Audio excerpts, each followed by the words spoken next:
Salut les amis. Alors aujourd'hui, je vais vous parler du robot Autonomous Robotic Platform. C'est un robot qui est piloté par un Raspberry Pi Pico et qui a pas mal de fonctions intéressantes. Vous êtes prêts? Eh bien, c'est parti.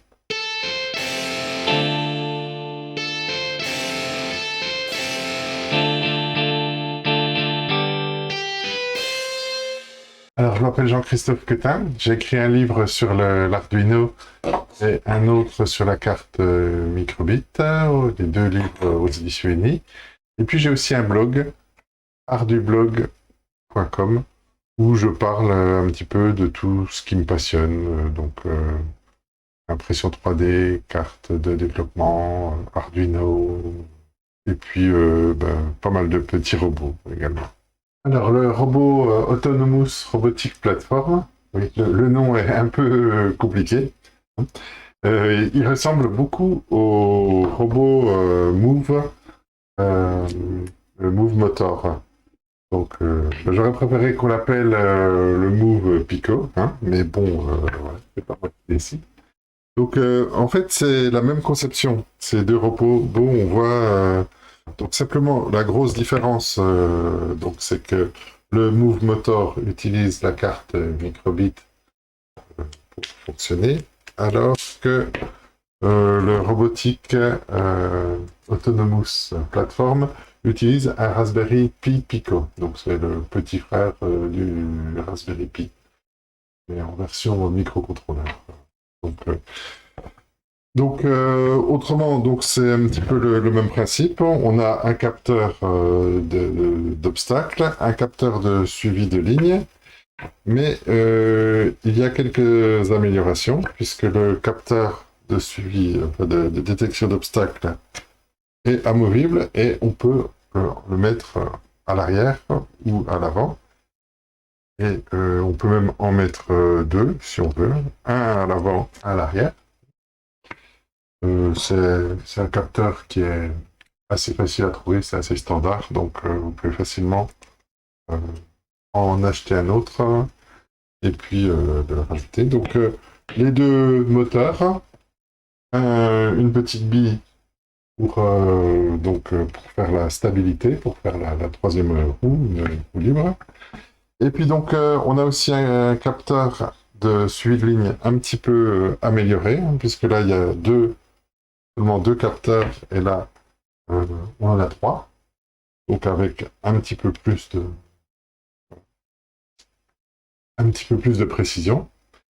Donc autrement c'est le même principe, hein, on utilise des piles, on conseille d'utiliser des piles rechargeables, hein, c'est plus écolo, économique et tout et tout. Autre avantage par rapport au robot Move Motor, on peut piloter 4 servomoteurs, on a un bouton poussoir programmable, et puis les LED sont au-dessus, au lieu d'être en dessous, donc on les voit beaucoup mieux. Plutôt que d'éclairer le sol, on voit exactement les LED pour faire des clignotants, pour faire simuler des phares, c'est plutôt sympa. On a aussi à l'avant deux emplacements pour mettre des vis M3, qui permettent de rajouter éventuellement des accessoires, soit peut-être qu'ils seront commercialisés plus tard, soit vous pouvez les fabriquer vous-même. Donc par exemple, vous fabriquez une pince, une grue, vous pouvez les accrocher solidement à l'avant du robot. Et donc on a aussi un trou pour mettre un stylo pour pouvoir dessiner éventuellement. Et bon, ça on l'avait déjà avec les robots Move. Alors comme d'habitude, j'ai fait un article sur mon blog où je teste les différentes fonctions avec des exemples de code. Donc les LED, l'utilisation des servomoteurs, donc détection d'obstacles, suivi de lignes. Je montre, par exemple, je vais vous montrer la détection d'obstacles.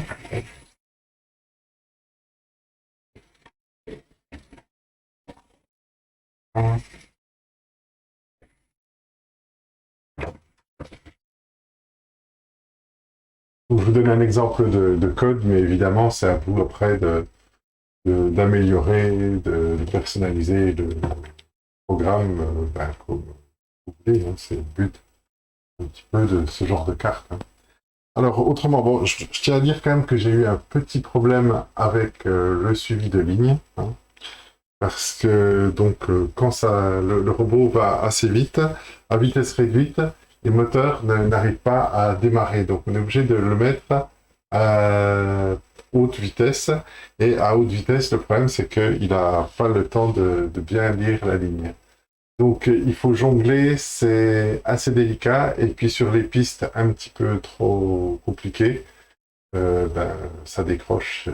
Donc là, c'est un peu dommage. Hein, contrairement donc, à ce robot, hein, son petit frère, enfin son grand frère, le robot Move Motor, qui était pas mal proportionné à ce niveau-là.